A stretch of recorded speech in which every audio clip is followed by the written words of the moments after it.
We are now on the beautiful Spirit of Massachusetts, and now that the sun has come out, I'd like to show you the shirt that I got from the Land Trust, and you can see on the back what they have there is the Spirit of Massachusetts, as is Allison from the program, and TJ from Boothbay, who's a student that's on. See, everybody's got one, and along with Captain J.B. Smith. Captain J.B. Smith. Anyways, Allison, could you tell me a little bit about this beautiful craft and what's happening here today? Well, sure. We just got done with the 2-week seafaring camp for students ages 15 to 17, and they were going as far as Nova Scotia and back. We leave again tomorrow. We're working with the YMCA doing a Voyagers camp, a 1-week seafaring camp, and I have to say Spirit is my favorite out of our little fleet.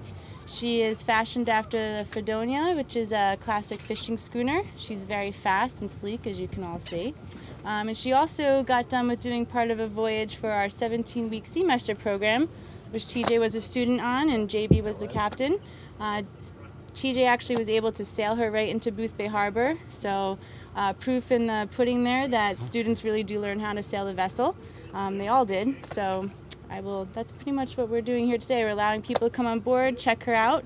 We are new to town, the area, and we are so happy to be here. Our office just moved here. Very supportive, and we're glad to have people come on board, so you'll be seeing lots of us. Okay. Captain, could you tell us a little bit about this beautiful boat then and what you do on it? Well, I'm the captain and also the puppeteer in terms of this navigation seamanship course, trying to keep our students in line, and the course steered more or less in the direction we're bound. But the program, the boat, well, as Allison said, the boat is fashioned on the lines of a traditional fishing schooner of the 1890s, and her technology represents that. That's about as far as the technology goes in terms of the rig. So that keeps our students busy, which is where we like them to be, busy. Okay. And it takes as many people as we got to set this mainsail, get the anchor up, or whatever. We can keep 20 students busy or a watch of students busy doing all the ship's work, and that's what they do. When they're on board, they act as apprentice crew. That's what we consider them. Nobody's along just for the ride. Everybody's a participant. So by the time they leave here, they should be in a position where they could come back to us and work as a crew member, like TJ's doing, or help out in instances of that sort. And many of them do become professional crew. And in fact, we just recently had our first high school student become a captain with us. Wow. So That's they exciting. can go right up the ladder. It took them a little while to get there, but he got there.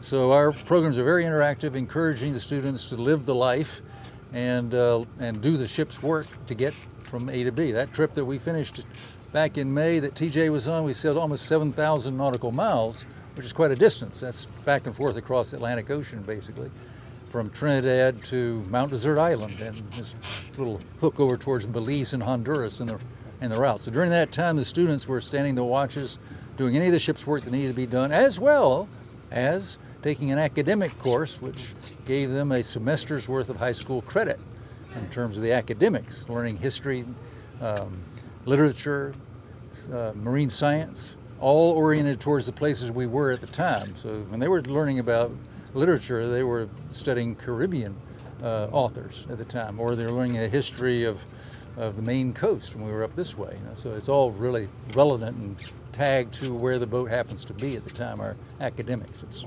relevant education, let's put it that way. Right. As anybody will say, steering the boat through a rainstorm like what we just had. Normally we were out there, whether there's raining or not. We're still sailing the boat. You learn pretty quickly in conditions like that, I'm sure. Oh, yes. Oh, yes. And I'll bet this young man could tell me a little bit about some of the things that he learned. I can teach you about plenty of things I learned, especially good old Captain over here teaching us our navigation and seamanship skills, bringing us on the ship and showing us what it's all about, and you learn to sail, and then you learn to do your homework and your testing quizzes and everything else all at once. I think one of the greatest parts one of the biggest brags about Ocean Classroom itself is the culture shock. Sailing on a tall ship like this is a culture shock all on its own, because you're thrown in with it. It's got its own language, its own style of life, and you're thrown into that, and then you're sailing around the world in all these Caribbean cultures, and you're learning, different languages and just different aspects. You see a whole nother side. One of the goals, I think, of Ocean Classroom is showing you the traveler side versus the tourist side, and that's one of our biggest goals on the trip when we were learning is, we wrote different essay pieces about travelers versus tourists and how we felt in a traveler's standpoint. And we're seeing the islands in a completely different way than what you are if you're staying in a 5-star hotel. We're living on a ship inside our own culture, and then we're coming aboard and we're guests in their house, and you really learn how things work like that. And we had a fun job. We did a lot of community service work where we were down in the islands. We had a lot of fun doing that. That was always rewarding. And I think another good thing about this program is it's really self-rewarding because you're working for everything that you do. You're working to get from place to place in all these islands, and then you're working to get all your schoolwork done and get good grades and go where you want to go. And that's why Ocean Classroom is what it is today.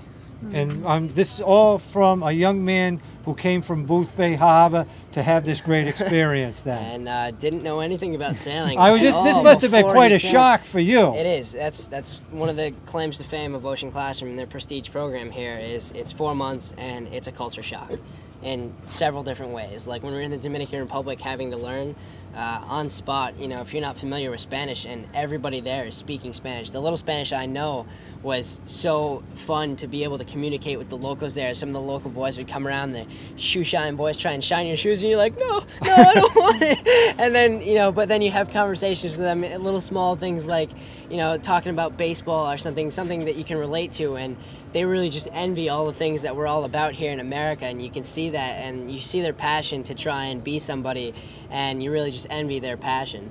And it's just a good thing. This sounds like an experience that's going to remain with you for the rest of your life. For the rest of my life, I will always remember the people who worked for Ocean Classroom and what I'm doing now, and it's been a pleasure working with them during this summer, and I'm still working for them now, and it was a pleasure sailing with all of them as well. Well, folks, I want to thank all of you for chatting with us today. And again, we're so happy to have you in the Boothbay Harbor area. Thank you so much. We'll be back. Okay. And come stop by and visit the ships anytime. All right. Well, I will take you up on that invitation. Okay.